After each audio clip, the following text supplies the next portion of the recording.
Russia, খাবার কি তৈরি হবে না আজ? হ্যাঁ ব্যাস 5 মিনিট, অলমোস্ট ডান, রেডি হচ্ছে, ব্যাস হয়ে গেছে। Vikram, come on. আমি সিদ্ধার্থকে অনেকবার জিজ্ঞাসা করলাম যে তুমি হঠাৎ রে আর বিক্রমের সাথে 2 সপ্তাহের জন্য ছুটিতে কেন গেছিলে, কিন্তু ও বলেছিল যে বিজনেসের ব্যাপার। আমার বিশ্বাস হচ্ছে না একটু। তা আশা, তুই বিক্রমকে জিজ্ঞাসা করেছিস?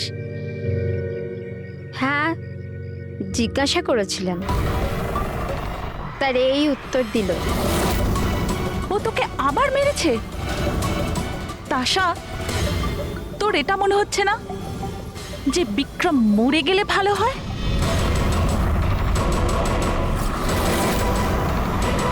হ্যাঁ খুব মজা হলো, হাঁপিয়ে গেলাম রে। জায়গাটা হেভি ভাই, শহর থেকে অনেকটা দূরে, বেশ ফ্রেশ খুবই লাগছে। রিফ্রেশিং লাগছে, মাঝে মাঝে আসতে হবে। ঠিক বলেছিস ভাই। গুড জব ভূমি, অ্যারেঞ্জমেন্ট দারুণ হয়েছে। Thank you sir. Hello hello, এখানে নেটওয়ার্ক আসে না নাকি? স্যার এখানে নেটওয়ার্ক একটু উইক আছে, আপনাকে ওইদিকে জঙ্গলের দিকে যেতে হবে। হ্যালো,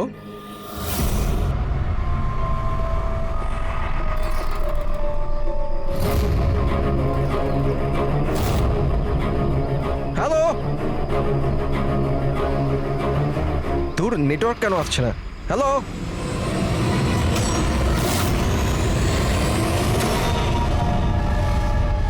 নীলম, তুমি? নীলম, নীলম, নীলম,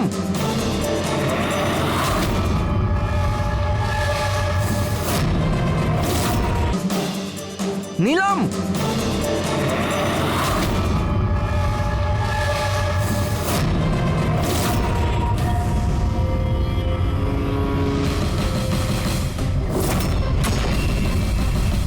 বিক্রম! এখানে নিলামকে কে ডেকেছে? বিক্রম? ও কেন ডাকতে যাবে? কিন্তু ও এখানে কি করে এলো? ওই দেখো নিলাম। নিলাম!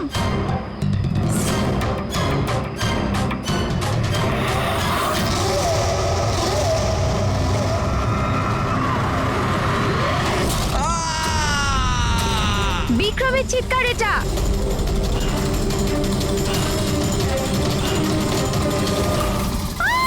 বিক্রম!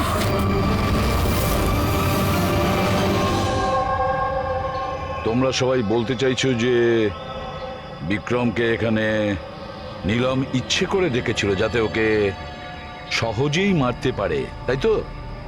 আচ্ছা, আপনারা কি নীলমকে দেখেছিলেন নাকি বিক্রমের মুখ থেকে শুধু শুনেছিলেন? স্যার, আমরা প্রত্যেকে নিলামকে দেখেছি। আর ও হালকা নীল রঙের লম্বা ড্রেস পরেছিল। আচ্ছা, এই নীলম কে, আর ও এখানে কি করে এলো? আচ্ছা, ও কি জানতো যে আপনারা এখানে ছুটি কাটাতে আসছেন? স্যার, নীলম আমাদের প্রত্যেকেরই কমন ফ্রেন্ড, আর 2 মাস ধরে তো নীলমের সাথে আমাদের কোনো যোগাযোগই ছিল না। আচ্ছা, আর তার আগে? স্যার, ওই 2 মাস আগে ওই আমাদের আর নীলমের মাঝে কিছু প্রবলেম হয়েছিল। ওর পরে নীলমের সাথে আর কোনো যোগাযোগ নেই স্যার। হ্যাঁ স্যার, আজ বিক্রমের মুখে নিলামের নাম শুনে আমরা সব অবাক হয়ে গেছিলাম। আপনি তো এখানকার কেয়ারটেকার, আপনি তো খুব ভালোভাবে জানবেন যে এখানে কে এসেছিল আর কি কারণে এসেছিল। একদম ফাঁকা জায়গা স্যার, যে কেউ যেতে আসতে পারে। ভূমি, তুমি বিক্রমকে জঙ্গলে পাঠিয়েছিলে তো ফোনে কথা বলার জন্য? স্যার কারণ ওখানে নেটওয়ার্ক খুব উইক থাকে, তার জন্য। চাইলে আপনারা নিজেরা চেক করে দেখতে পারেন। ঠিক আছে, বিক্রমকে ফোন কলটা কে করেছিল সেটা যদি একবার জানতে পারি তাহলে ঠিক জানতে পারবো যে এখানে কি হয়েছিল আর করেছিল কে।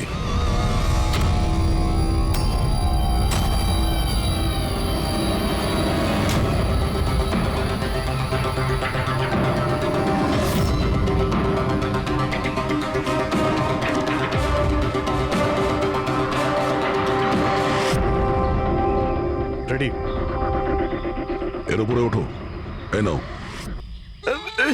কে আমি? আরে পা দাও, ওইতে পা। চলো, আরে স্যার কিচ্ছু হবে না। হ্যাঁ, সাবধানে তাড়াতাড়ি করো। আরে আরে স্যার ধরে নাও এটা। স্যার সাবধানে, নয়তো আমি পড়ে যাবো কিন্তু।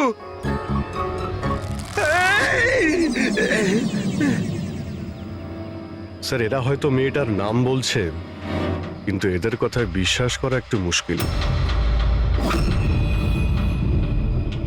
বিক্রমের ওজন প্রায় 70 থেকে 80 কিলো হবে। একটা মেয়ে ওকে কুড়ুল দিয়ে মারার পরে ওর লাশটাকে হাসিতে ঝুলিয়ে দেয়। অদ্ভুত মনে হচ্ছে না স্যার? নীলম? এই নীলমটা আবার কে? কি উদ্দেশ্য থাকতে পারে তার?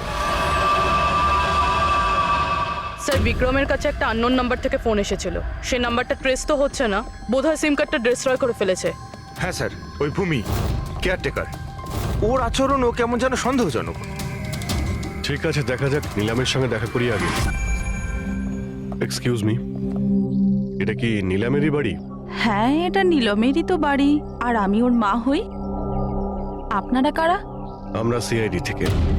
সিআইডি? বলুন কি ব্যাপার? অ্যাকচুয়ালি পিনাকি ওয়েস্টে একটা ফার্ম হাউস আছে, সেখানে খুন হয়েছে।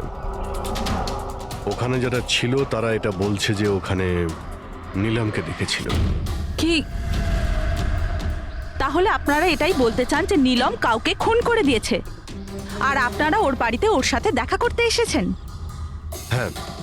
নিলাম কোথায়? আসুন আমার সাথে। কোথায়? আপনারা নীলমের সাথে দেখা করতে চান না? আসুন, আমি দেখা করাচ্ছি নীলমের সাথে।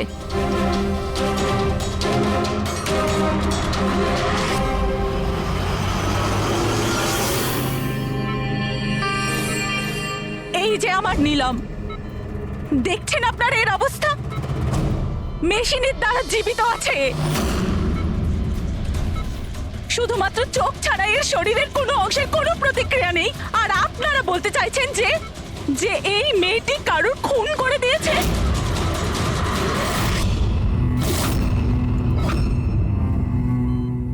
খুন করেছে আমার দিদি? নিলামের এরকম অবস্থা কবে থেকে আর কিভাবে? গত মাস থেকে। ওর সেই গাড়ি অ্যাক্সিডেন্ট হয়েছিল, তারপর। এই অ্যাক্সিডেন্ট হলো কি করে? মানে কেউ এসে ধাক্কা মেরেছিল, না গাড়ির ব্রেক ফেল হয়ে গেছিল? ওই নীলম নেশা করেছিল। আপনারা কারা? আর এসব কি হচ্ছে? আমরা সিআইডি থেকে এসেছি। সিআইডি? দেখুন ডক্টর, ওর খুব কাছের বন্ধু বিক্রম, যাকে কেউ নৃশংসভাবে হত্যা করেছে। আর ওখানে যারা ছিল তাদের বক্তব্য হলো এও নাকি ওখানে উপস্থিত ছিল। দিস ইজ নট পসিবল, এটা হতে পারে না। ওরা সবাই মিথ্যে কথা বলছে। বিক্রম আর ওর বন্ধুরা একেবারেই দিদির বন্ধু নয়, বিজনেস পার্টনার ছিল। চিট করেছে ওরা দিদিকে, ঠকিয়ে বিজনেস থেকে আলাদা করে দিয়েছে। ভালোই হয়েছে, ওই 3 জন চিটারের মধ্যে একজন মারা গেছে। খুব ভালো হয়েছে। আমাদের কাছে 5 জন আই উইটনেস আছে, প্রত্যক্ষদর্শী, যারা ওকে ওখানে ঘটনা ঘটার সময় দেখেছিল। আপনি বলতে চাইছেন ওর অবস্থা খুব শোচনীয়? দেখুন, আপনার কথা শুনে আমি খুব অবাক হয়েছি। নীলম সেই অবস্থাতেই নেই যে কোনো মুভমেন্ট করতে পারে। ও নিজের ইচ্ছায় একটা আঙুলও নাড়াতে পারবে না। হ্যাঁ, এটা ঠিক যে ও আমাদের দেখতে পারে, আমাদের শুনতে পারে, আমাদের বুঝতে পারে, কিন্তু এর থেকে বেশি কিছু নয়। ও যে কিছুটা করতে পারছে সেটা আমাদের দেওয়া স্টিমুলেশনের জন্য। মানে? আমরা কন্টিনিউয়াসলি ওর ব্রেন ম্যাপিং করছি, ওর মস্তিষ্কের অবস্থার প্রোগ্রেস দেখার জন্য। এটা জানার জন্য যে নীলমের শোনার, দেখার, শোয়ার আর স্পর্শ অনুভব করার কতটা ক্ষমতা আছে, যাতে ওর রিকভারি তাড়াতাড়ি হতে পারে। কিন্তু নীলম শুধু মিউজিক আর ফ্রেগ্রেন্স, তার মানে সুগন্ধতে রিয়্যাক্ট করছে, কারণ ওর মস্তিষ্ক এইসব জিনিসে রেসপন্ড করে। নীলম এই মুহূর্তে একটা প্রাণহীন ফার্নিচারের মতো। ও এখান থেকে নড়তেই পারবে না, কারণ মার্ডার কি করে করবে? বিক্রম নিলামকে দেখেছিল আর ওর পিছু নিয়েছিল। রে, সিদ্ধার্থ আর তাশিয়া, মনিকাও দেখেছিল। এতজন দেখেছে, সবার ভুল হতে পারে, এটা কি করে সম্ভব? কিন্তু নীলমের এই অবস্থা তো আমরা দেখছি স্যার। দেখুন ডক্টর, আপনাদের হসপিটালের গেট থেকে শুরু করে এই পুরো হসপিটালের সিসিটিভি ফুটেজ আমি দেখতে চাই। সরি স্যার, গত সপ্তাহে সিসিটিভি ক্যামেরা খারাপ হয়ে গেছে, কোনো ফুটেজ তো নেই আমাদের কাছে। দেখুন ডক্টর, একটা কথা মনে রাখবেন যে যদি এটা প্রমাণ হয় যে নিলামি ক্রাইম সিনে ছিল, তাহলে আপনার লাইসেন্স ক্যান্সেল হতে পারে।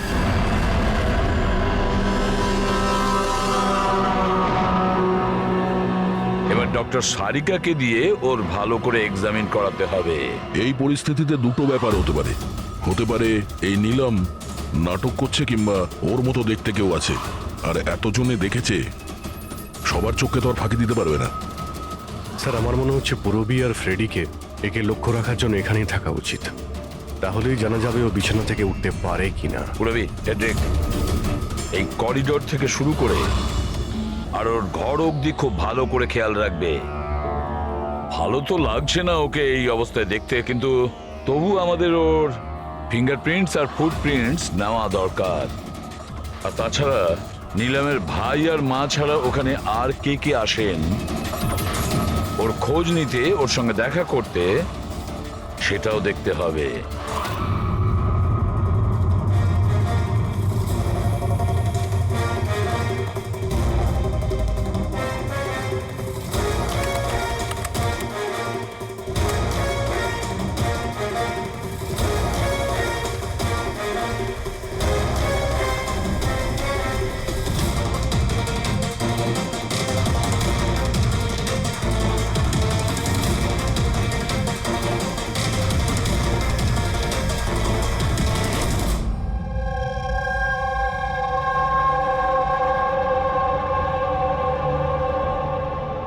আপনারা সবাই তো নিলামের প্রতিবেশী, তাহলে আপনারা তো অবশ্যই জানবেন যে নিলামের কি কোনো যমজ বোন আছে? না স্যার। আচ্ছা, কোনো কোনো কাজিন বা ফ্রেন্ড যাকে নিলামের মতোই দেখতে? স্যার, নীলমকে আমরা ছোট থেকে দেখছি, অনেক বছর ধরে চিনি ওদের পরিবারকে। নীলমের কোনো বোন নেই, শুধু একটা ভাই আছে। আচ্ছা আচ্ছা রাজু, তুমি তো অনেক বছর ধরে এখানে কাজ করছো, তুমি নিশ্চয়ই জানবে। স্যার, নীলম দিদির আত্মীয়দের দেখেছি আমি, ওনার বন্ধুদেরকেও আমি চিনি, কিন্তু স্যার এমন কেউ নেই যাকে নীলম দিদির মতো দেখতে। নীলম, ওর জ্ঞান নেই, ও কোমাতে আছে, আর ও তো কিছুই করতে পারবে না। আর রইল বাকি সবাই যারা ওই সময় পিকনিকে প্রেজেন্ট ছিল। বিক্রমকে খুন ওদেরই মধ্যে কেউ করেছে। তবে স্যার, এই তাসিয়া বিক্রমের স্ত্রী, ওর মুখ দেখে মনে হচ্ছে না যে ওর স্বামী মারা যাওয়াতে ওর কোনো আফসোস রয়েছে। কিংবা স্যার নীলমের মা বিদ্যা আর ওর ভাই ঋষভ। স্যার, বিক্রম আর ওর বন্ধুরা নীলমকে বিজনেস থেকে সরিয়ে দিয়েছিল। হতে পারে বদলা নেওয়ার জন্য দুজনে মিলে বিক্রমকে প্রাণে মেরে দিয়েছে। স্যার, সন্দেহর তালিকায় তো এও রয়েছে, এই বিক্রমকে জঙ্গলের দিকে পাঠিয়েছিল স্যার। পঙ্কজ, এই 4 জনের ওপর কড়া নজর রাখো। দেখো গত 48 ঘন্টায় কি করছিল, কোথায় কোথায় গিয়েছিল। স্যার, স্যার আমার একটা ব্যাপার একদম ভালো লাগেনি। কি ভালো লাগছে না ভাই? স্যার, আমি নিজে ওই মেয়েটাকে এক্সামিন করে আসছি, বেচারি নিজের হাতটাও নাড়াতে পারে না, আর আমরা ওর ফুটপ্রিন্টস আর ফিঙ্গারপ্রিন্টস খুনির সাথে ম্যাচ করাচ্ছি। দিস ইজ সারিকা, একটা কথা তুমি খুব ভালো করে মনে রাখবে, তুমি এতদিন ধরে সিআইডিতে কাজ করছো। সিআইডির কাজে কোনো ইমোশনের জায়গা নেই, এখানে সবাইকে সন্দেহ করতে হয়। মনে রেখো, ওই মেয়েটাকে 5 জন লোক ওখানে দেখেছে, বুঝলে? ইমোশনের কি আছে? এক কাজ করো, এই সব ফিঙ্গারপ্রিন্টস যেগুলো পুরবি আমাদের এনে দিয়েছে, আর ওই দড়ি থেকে, কুড়ুল থেকে যে ফিঙ্গারপ্রিন্টস আমরা পেয়েছি, ওগুলো আমি সেভ করেছি। একটু ম্যাচ করে দেখো যদি কিছু পাওয়া যায়।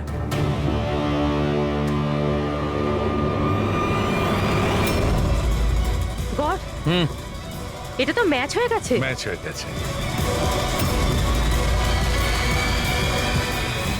হসপিটালের যে ভিজিটার্স বুক আছে, সেই হিসাবে কোনো একজন ডক্টর রজত আছে যে গত 2 সপ্তাহ ধরে এই নিলামের সঙ্গে দেখা করতে আসছে। ডক্টর রজত? আচ্ছা, উনি কি সেই যিনি অ্যাস্ট্রোফিজিক্স আর প্যারানর্মাল সায়েন্স নিয়ে কাজ করছেন? হ্যাঁ সালুকে বলো, কি নীলম ক্রাইম সিনে গিয়েছিল? নীলম হাঁটতে পারে? ডক্টর রজত, নীলাম তো চলাফেরা করতে পারে, কারণ ক্রাইম সিনে আমরা যে ফুটপ্রিন্ট আর ফিঙ্গারপ্রিন্ট পেয়েছি সেটা তো ওর সঙ্গে ম্যাচ করে গেছে। তাহলে এই পুরো বিষয়ে আপনার কি রোল? দেখুন, আমি আপনাদের কথা অস্বীকার করছি না। হসপিটালের বেড থেকে নীলাম উঠতে পারে। হ্যাঁ, ওর ফিঙ্গারপ্রিন্টস আর ফুটপ্রিন্টস অ্যাস্ট্রাল প্রজেকশনের সাথে মিলবে কি মিলবে না, that I am not sure. Excuse me, কি বললেন আপনি? Astral, what is that mean? এক minute, astral projection? Are you joking? আমার সঙ্গে মজা করছেন না তো? নীলমের ভাই ঋষভকে আমি বলেছিলাম একটা বিশেষ মিউজিক চালানোর জন্য আর নীলমের পাশে ফুল রাখার জন্য। এই কাজটা ওর মস্তিষ্কে প্রভাব ফেলবে, ওটা তাড়াতাড়ি কাজ করতে থাকবে আর নীলম তাড়াতাড়ি সুস্থ হয়ে যাবে। এখন বুঝতে পারছি যে নীলমের মস্তিষ্ক খুব বেশি পাওয়ারফুল হয়ে গেছে, এতটা যে ও নিজেকে অন্য কোথাও প্রজেক্ট করতে পারে। ও নীলম নয়, ওর অ্যাস্ট্রাল প্রজেকশন। এক মিনিট, আপনি বলছেন যে ওর প্রজেকশন অন্য জায়গায় করতে পারবে? এটা কিভাবে সম্ভব?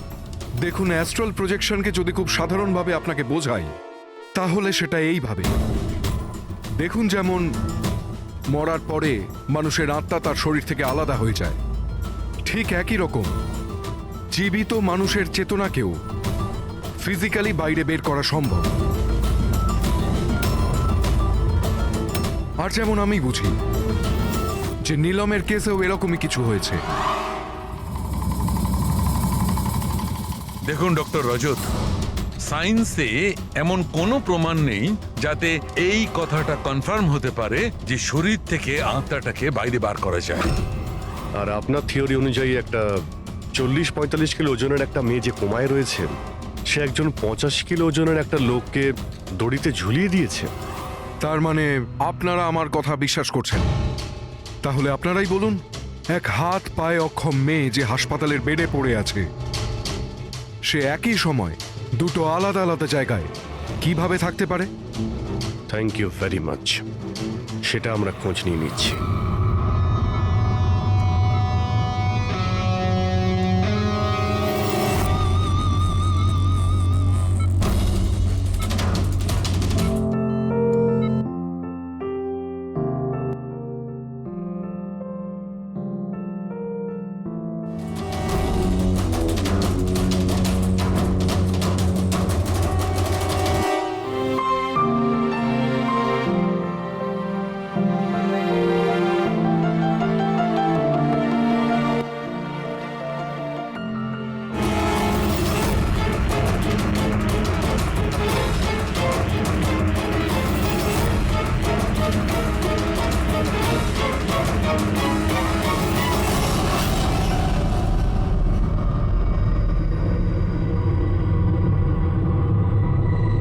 শোনো, আমি তোমাকে কিছু বলতে চাই।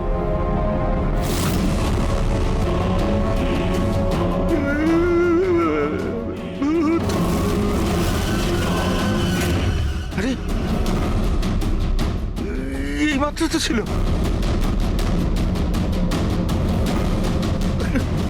কোথায় হাওয়া হয়ে গেল?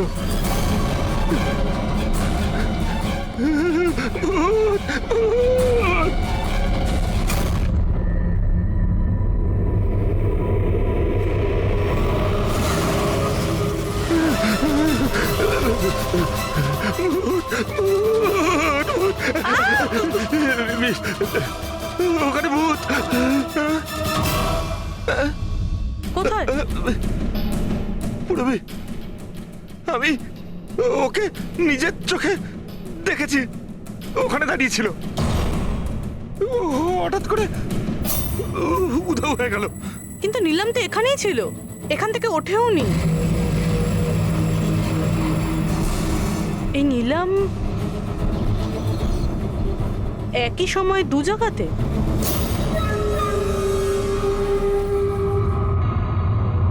স্যার, আমি নিজের চোখে দেখেছি নীলমের আত্মা দাঁড়িয়েছিল এই করিডোরেই।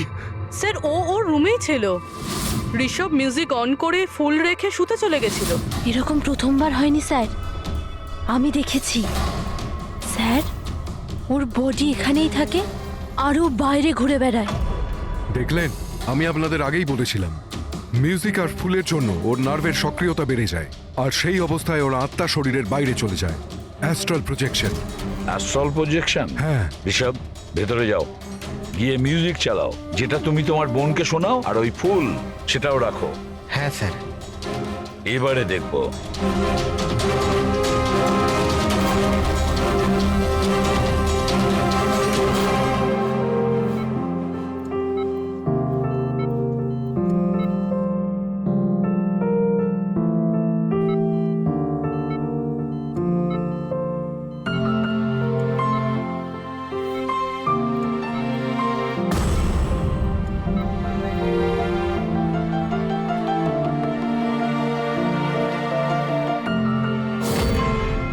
দেখুন, শরীরে সক্রিয়তা বাড়ছে। আমি আপনাকে বলেছিলাম না আমি ভুল বলিনি? ঠিক আছে ডক্টর, ওর আঙ্গুলটা নড়াচড়া করছে, কিন্তু ওর অ্যাস্ট্রাল প্রজেকশন কোথায়? শুধু তো আঙ্গুলের রিয়াকশন দেখছি। তাহলে কি পুরো হসপিটালেই ওর আঙ্গুলের ছাপ খুঁজে বেড়াবো? যদি ওর আত্মা ওর শরীর থেকে বেরিয়ে অন্য কোথাও যায়, তাহলে ওর ফুটপ্রিন্ট আর ফিঙ্গারপ্রিন্টও সাথে নিয়ে যায়, তাই না? দেখুন, আপনাকে বুঝতে হবে, নীলমের আত্মা আপনার অর্ডারে তার শরীর ছেড়ে বাইরে আসবে না। এটা নিজে থেকেই স্বেচ্ছায় আসবে। ও প্লিজ ডক্টর, আপনার এই সায়েন্সের কথাবার্তা আমাদের মাথাতেই ঢুকছে না। এই কেসটা আমরা সলভ করব, বুঝেছেন? আপনারা আমার কথাকে বিশ্বাস করুন। এক্সকিউজ মি, আসুন। দেখুন দেখুন নিলামকে। ওর অবস্থা দেখে আপনাদের মনে হচ্ছে যে হসপিটাল থেকে বাইরে বেরিয়ে ও কাউকে মার্ডার করতে পারে? হ্যাঁ স্যার, আমরা প্রত্যেকে ওকে দেখেছিলাম। ওটা নীলমই ছিল, আর আমাদের কোনো ভুল হয়নি স্যার। 1 মাস হয়েছে তোর অ্যাক্সিডেন্টের। এটা হতেই পারে যে অভিনয় করছে, হাঁটাচলা করতে পারে। সিদ্ধার্থ ও সত্যি বেড থেকে নড়াচড়া করার অবস্থায় নেই। তাহলে ওটা কে ছিল যাকে আমরা ওখানে দেখেছিলাম? ওই দেখো নিলাম। স্যার, আমি বলেছিলাম না নীলমের আত্মা ওর শরীর থেকে। Thank you very much. আপনি আমার ওদিকে গিয়ে বসুন। আপনারাও প্লিজ ওদিকটা গিয়ে বসুন, প্লিজ ওই দিকটা গিয়ে বসুন। স্যার, এর আঙুল আর পায়ের ছাপ ম্যাচ কিভাবে হতে পারে? হতে পারে যদি কেউ নিলামের ফিঙ্গারপ্রিন্টস আর পায়ের ছাপ ক্রাইম সিনে ছেড়ে আসে তবে। কি হলো স্যার? একটা কথা আমার মাথায় ঘুরছে। বিক্রমের মৃত্যুর পরে তোমাদের মনে আছে বিক্রমের বন্ধুরা কি বলেছিল? স্যার, নীলম আমাদের প্রত্যেকেরই কমন ফ্রেন্ড, আর 2 মাস ধরে তো নীলমের সাথে আমাদের কোনো যোগাযোগই ছিল না। সিদ্ধার্থ কি করে জানলো যে নীলমের অ্যাক্সিডেন্ট 1 মাস আগে হয়েছিল? 1 মাস হয়েছে তোর অ্যাক্সিডেন্টের। হাঁটাচলা করতে পারে, এটা হতেই পারে যে অভিনয় করছে। সিদ্ধার্থ, রে, তাশিয়া, মনিকা আর ভূমি, এদের সবাইকে বিউরোতে নিয়ে এসো। সিদ্ধার্থ,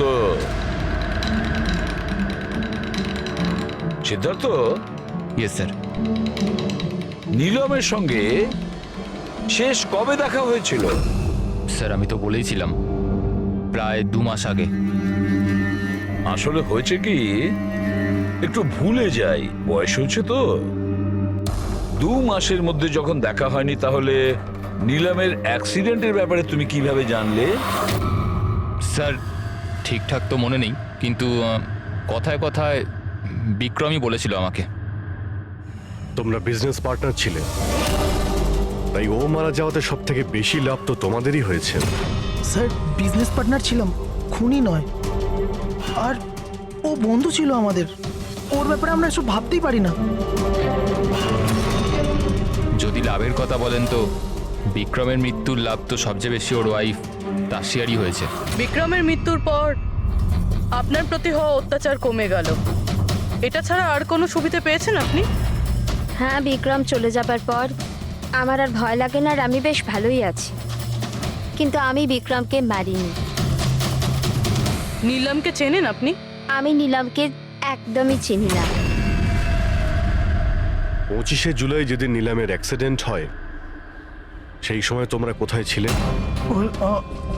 স্টার ক্লাব, বিকেসি, তারপর আমরা এয়ারপোর্ট গেছিলাম স্যার। সিদ্ধার্থ, তোমার স্মৃতিশক্তির প্রশংসাই করতে হয়। স্যার, মনে তো থাকবেই, ওয়ার্ল্ড ট্যুরের জন্য টিকিট আমি তো বুক করেছিলাম। ট্রাভেল এজেন্ট কে ছিল? সাইমা ট্রাভেলস। যেই বাংলোতে আপনি ছুটি কাটাতে গিয়েছিলেন, ওখানে যাওয়ার আগে আপনি ওখানে 2-3 বার গিয়েছিলেন। কি করতে গিয়েছিলেন? আমি এটাই দেখতে গিয়েছিলাম যে ওখানে কেমন সব ব্যবস্থা, ওটাই দেখাচ্ছিল। ভূমি, আপনি বিক্রমকে বাংলোর পিছনে এইটা বলে পাঠিয়েছিলেন ওখানে নেটওয়ার্ক আসে, কিন্তু এটা সত্যি না। আমরা চেক করেছি। দেখুন ম্যাডাম, ওরা অনেক বড় লোক, আমার ওদেরকে মেরে কি লাভ হবে? আর আপনি শুধু শুধু আমাকে এইসবে টানছেন। ম্যাডাম, আমি কিছু করিনি। তাহলে বিক্রমের মৃত্যুর আগে, একদিন আগে হসপিটালের বাইরে কি করছিলেন? আমার ভাইয়ের দোকান আছে, ওখানে দেখা করতে গেছিলাম। আর মনিকা, আপনার কি বক্তব্য? আমি নীলমের ব্যাপারে কিছু জানি না। তাছাড়া আমার হাজব্যান্ড আমাকে বেশি কিছু বলে না, তাই এসব ব্যাপারে আমার কিছু যায় আসে না। স্যার, এই 5 জনের মধ্যে বিক্রমের খুন যেই করুক, কিন্তু বিক্রমের খুন আর নীলমের যে অ্যাক্সিডেন্ট, এদের মধ্যে কোনো না কোনো সম্পর্ক তো আছে স্যার। রাইট। এটা অ্যাস্ট্রাল প্রজেকশনের ব্যাপার নাকি যমজের, কিন্তু এটা তো শিওর যে এদের মধ্যে কেউ আছে যে নীলমের এই অবস্থার সুযোগ নিচ্ছে। নিলামের অ্যাক্সিডেন্ট পালোমি ব্রিজে 25শে জুলাই হয়েছিল, আর পুলিশ খবর পায় ওই দিন সকালে 4টে থেকে 5টার মধ্যে। এটা খোঁজ নিতে হবে যে ওই 3 জন, বিক্রম, সিদ্ধার্থ আর রে, 25শে জুলাই কোথায় ছিল, আর কে নিলামের অ্যাক্সিডেন্টের ব্যাপারে প্রথম জানতে পারে। আর হ্যাঁ অভিজিৎ, ওই সাইমা ট্রাভেলস, ওখানেও ভালো করে জিজ্ঞাসাবাদ করো। পুরবি, আজকে রাত্রে এই হসপিটালেই থাকো, কিন্তু একটা কথা মনে রেখো, ওই রুমে আজ না কোনো মিউজিক বাজবে, না কোনো ফুল থাকবে। শুধু এটা খেয়াল রাখতে হবে যে নিলামের শরীর থেকে নিলাম বাইরে কিভাবে যায়। বিক্রম, রে, সিদ্ধার্থ, এদেরকে আপনি অবশ্যই চেনেন। ওদের ওয়ার্ল্ড ট্যুরের টিকিট তো আপনিই বুক করেছিলেন না? হ্যাঁ স্যার। স্যার, ওরা খুব অদ্ভুত লোক। স্যার, প্রথমে ওরা দিল্লি যেতে চেয়েছিল, বুকিংও হয়েছিল, কিন্তু হঠাৎ করে বললো যে 3-4 ঘন্টার মধ্যে জোগাড় করে দাও, ওয়ার্ল্ড ট্যুরে বেরোবো। দেখুন, ডিটেলে বলুন আপনাদের কি কথা হয়েছিল। হ্যাঁ স্যার। ওই অ্যাক্সিডেন্টের ব্যাপারে কি করে জানলেন আপনারা? স্যার, সকাল 4টের সময় আমাদের কাছে খবর এসেছিল যে একটা গাড়ি ব্রিজ থেকে নিচে পড়ে গেছে। আমি আমার টিম নিয়ে এখানে পৌঁছই আর ওই মেয়েটাকে গাড়ি থেকে বাইরে বের করি। কিন্তু স্যার, অবাক হওয়ার বিষয় হলো এটাই যে এত ভয়ঙ্কর অ্যাক্সিডেন্টের পরেও মেয়েটার শ্বাস চলছিল। তদন্ত করে কি জানতে পেরেছেন? এটা কোনো অ্যাক্সিডেন্ট ছিল নাকি কেউ জেনে শুনে কাজটা করেছিল? অ্যাক্সিডেন্ট ছিল স্যার। মেয়েটাকে নেশাগ্রস্ত অবস্থায় গাড়িতে পাওয়া গেছে। কিন্তু স্যার, অবাক হওয়ার মতো বিষয় এই যে সিসিটিভি ফুটেজে না মেয়েটাকে দেখা গেছে, না মেয়েটার গাড়িটাকে। ও যে এখানে কি করে পৌঁছলো সেটা কিছুতেই বুঝতে পারছি না। আচ্ছা, অ্যাক্সিডেন্ট তো 1 মাস হয়ে গেছে, কিন্তু এর ফুটেজ তো পেয়ে যাবো। একটা কাজ করো, এই 24 জুলাইয়ের রাতে ক্লাব ভিস্টা থেকে এয়ারপোর্ট যাওয়ার মধ্যে যতগুলো সিসিটিভি ক্যামেরা আছে সবগুলোকে চেক করো। আর হ্যাঁ, ওই হাইওয়েরও নিয়ে নাও যেটা পুলমি ব্রিজের দিকে যায়, যেখানে নিলামের কারের অ্যাক্সিডেন্ট হয়েছিল। স্যার, 25শে জুলাই রাতে বিক্রম স্যার ফোন করেছিল। স্যার, উনি বললেন যে ওনারা 3 জনে ওয়ার্ল্ড ট্যুরে যাবেন, এই জন্য নেক্সট ফ্লাইটেই টিকিট বুক করে দিতে। স্যার, আমার খুব অদ্ভুত লেগেছিল ব্যাপারটা, কিন্তু স্যার ওনার কথা থেকে এটা মনে হচ্ছিল যে কিছু তো একটা গড়বড় চলছে। I see. বুঝতে পারছি না নিলমকে সবাই সব জায়গায় দেখতে পাচ্ছে কি করে, যখনও নিজের বিছানা থেকেই উঠতে পারছে না। হ্যাঁ স্যার, আমি এখানেই আছি, আর নীলমও আমার চোখের সামনে আছে, ওইভাবে বিছানায় শুয়ে।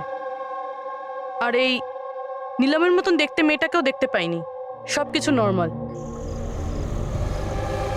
কামন ইয়ার মনিকা, তোমার কি মনে হয় বিক্রমের মৃত্যুর পর নীলম আমাকে আর রেকে মেরে দেবে?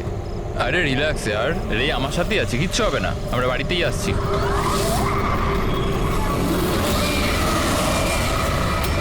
নীলম, নীলম, সিদ্ধার্থ সামনে নীলম দাঁড়িয়ে আছে।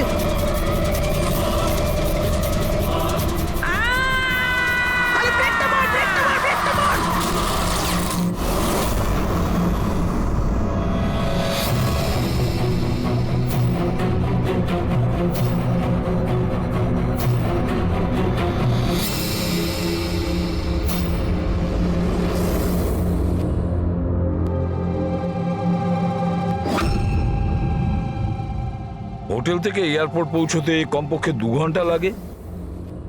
ভেবে পাচ্ছি না এই 3 জনের 7 ঘন্টা কিভাবে লাগলো। আর স্যার এই ফুটেজগুলো নিয়ে কিছু করা হয়েছে। এই একটু পিছনে নাও তো পঙ্কজ, আর একটু পিছনে নাও যেখানে ডিসি চক ছিল। হ্যাঁ স্টপ, এখান থেকে চালাও। আর এটা পরের ফ্রেমে উধাও। এই ফুটেজ এডিট করা হয়েছে স্যার, এডিট করা হয়েছে।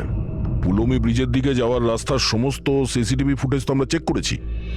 নিলামের কার তো কোথাও দেখতেই পাইনি।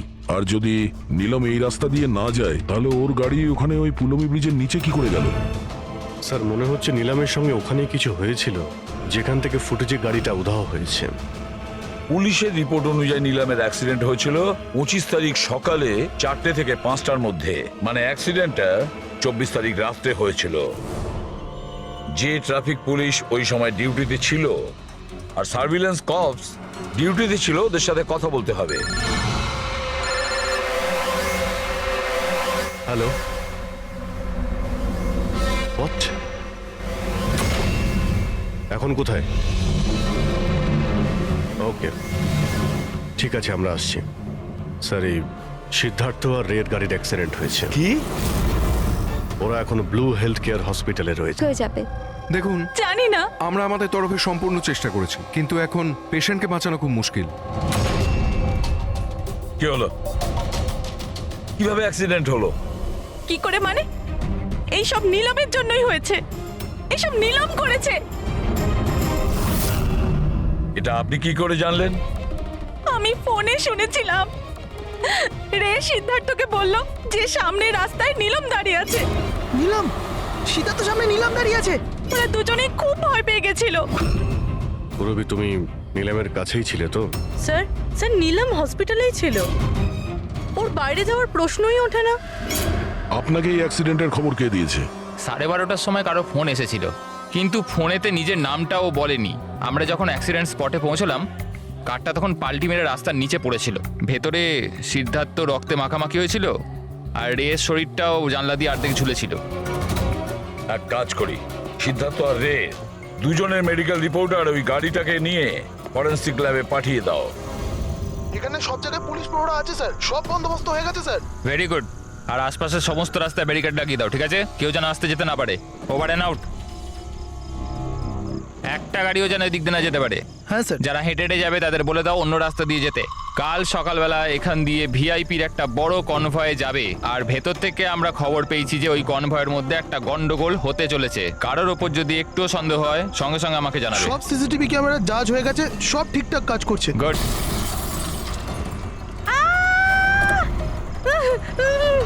Oh my god, oh my god, oh my god, oh my god. I'm so sorry, I'm so sorry. ওঠো ওঠো ওঠো ওঠো। আমি কিছু করিনি। Get up, please get up. Accident করলেন না নাকি? না না না, আমি কিছু করিনি। He came in front of my car. এভাবে কেউ গাড়ি চালায় নাকি? স্যার, এ তো মরে গেছে। মরে গেছে? না না না না না, আমি কিছু করিনি। আরে ম্যাডাম, এই সিসিটিভি ক্যামেরাতে সবকিছু রেকর্ড হয়ে গেছে। এইটা চালু আছে? হ্যাঁ চলে এগুলো। এটা কেন চলে? অ্যারেস্ট করো ওনাকে। লিসেন। অ্যাকচুয়ালি আমার হাজবেন্ড যে আছে, he is a very very rich man. টাকার কোনো অভাবই নেই ওনার। তো যদি আপনারা চান তো এই ফুটেজটা ডিলিট করা যায় না? এক minute. Get up, save some money, get up, please get up, please. Madam, 10 lakh. 10 lakh? CCTV ফুটেজও গায়েব হয়ে যাবে, তার সাথে সব প্রমাণও। আরে এটার থেকে বাঁচতে গেলে এটুকু টাকা তো দিতেই হবে ম্যাডাম। শুধু টাকা নিলেই হবে না, আরো অনেক কিছু নিতে হবে তোমাদের।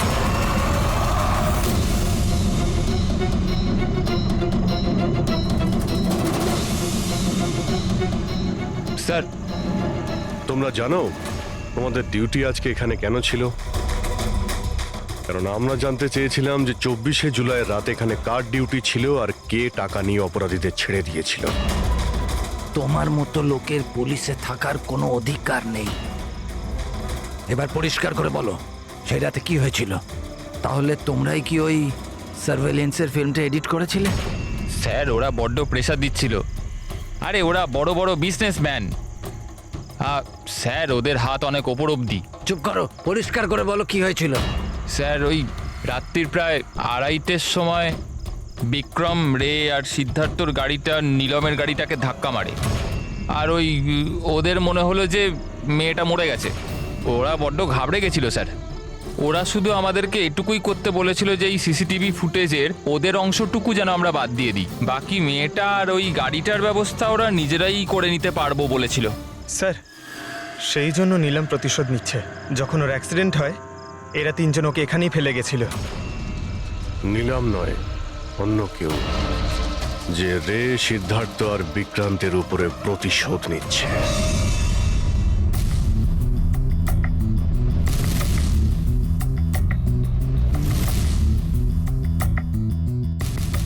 অভিজিৎ, নীলমের শরীর থেকে তার বাইরে যাওয়া পসিবল নয়। অ্যাস্ট্রাল প্রজেকশন, সেটা তো আমরা ধরছিই না। আর পুরবি তো দেখেছে, পুরবি ওখানে ছিল, আর ও তো বলছিল যে নীলম ওখান থেকে নড়েইনি। তাহলে বুঝে উঠতে পারছি না যে সিদ্ধার্থ আর রে এরা দুজনে নীলমকে রাস্তায় কিভাবে দেখলো।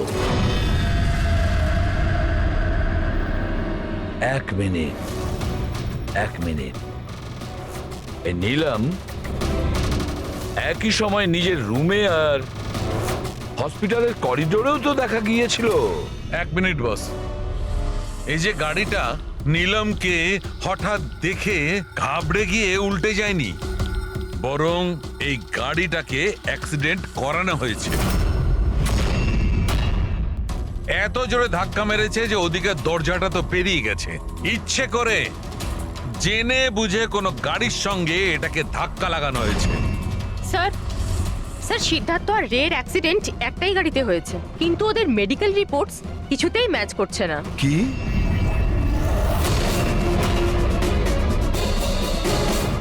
হ্যাঁ বস,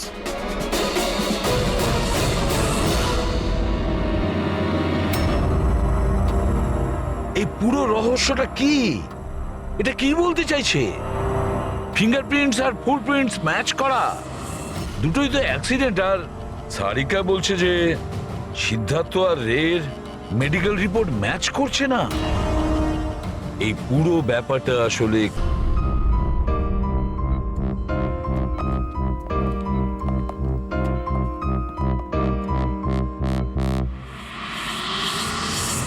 যে বিক্রমকে খুন করেছে আর সিদ্ধার্থ আর রের এই অবস্থা করেছে, এই সব কাজ নীলামের নয়, অন্য কারণ।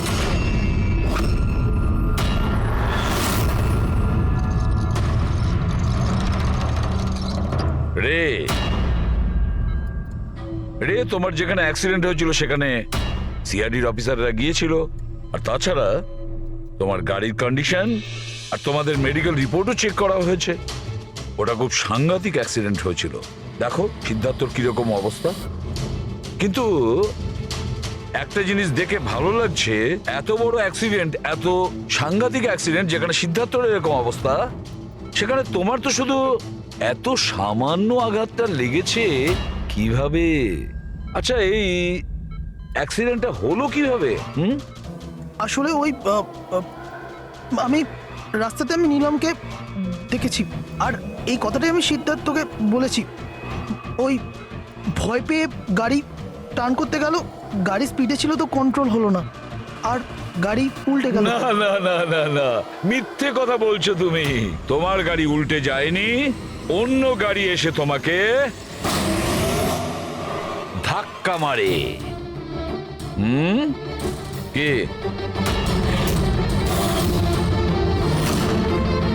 হ্যাঁ স্যার, সিদ্ধার্থকে মারার প্ল্যান আমিই করেছিলাম, আর এতে ভূমি আমাকে সাহায্য করেছিল।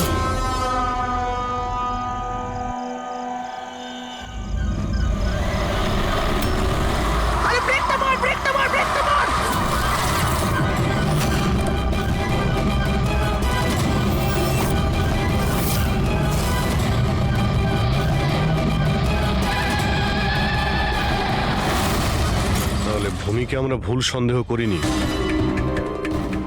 আর নীলমের হলোগ্রাম, ওটাও তুমি বানিয়েছিলে, তাই তো? নীলম একই সময় নিজের রুমে আর হসপিটালের করিডোরেও তো দেখা গিয়েছিল। এটা শুধু একটা কারণেই ঘটতে পারে, শুধু একটা কারণে। 3D হলোগ্রাম, মানে নিলাম ছিল না, নিলামের ফটো ছিল। হ্যাঁ স্যার, ওই হলোগ্রাম আমি বানিয়েছিলাম, কিন্তু নীলমকে এই অবস্থায় পৌঁছানোর দায়ী আমি নই স্যার।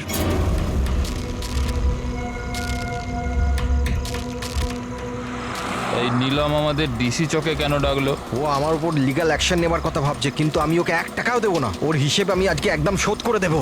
আরে কি করছিস বিক্রম? ও বন্ধু আরে আমাদের। উড়িয়ে দে এটাকে বিক্রম। আরে সিদ্ধার্থ, তুই চুপ করে বস না। না বিক্রম, না না না বিক্রম। আমি বিক্রমকে আটকানোর চেষ্টা করেছিলাম, কিন্তু স্যার বিক্রম আমার একটা কথাও শুনলো না। আমি নীলমকে বাঁচাতে চাইছিলাম স্যার, ওকে হেল্প করতে চাইছিলাম, কিন্তু এই দুজনে আমাকে কিছু করতে দেয়নি। ও আমাদের বন্ধু ছিল স্যার, কিন্তু আমিও টাকার লোভে পড়ে গিয়ে সিদ্ধার্থ আর বিক্রমের সাথে মিলে নীলমের সাথে বেইমানি করলাম স্যার।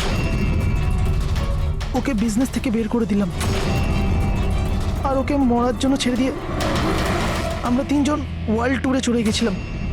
কিন্তু স্যার যখনই আমরা ফিরে এলাম, তখন থেকে আমি বুঝতে পারলাম যে সিদ্ধার্থ আর বিক্রম মিলে আমাকেও এই বিজনেসের পার্টনারশিপ থেকে বাইরে বের করে দিতে চাইছে।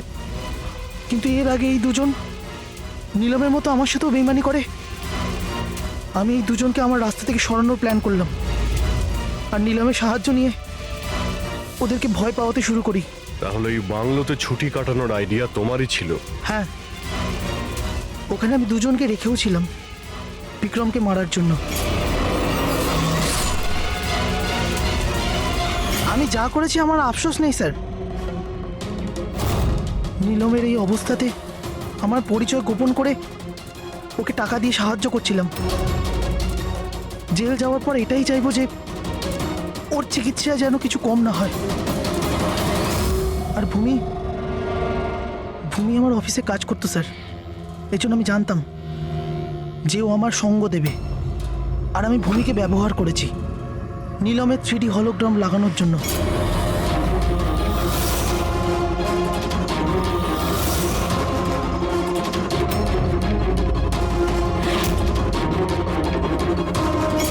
তুমি আর ভূমি যা করেছো সেটা অন্যায়। আইন তোমাদের কোনোদিন ক্ষমা করবে না, কঠোরতম শাস্তি হবে তোমাদের।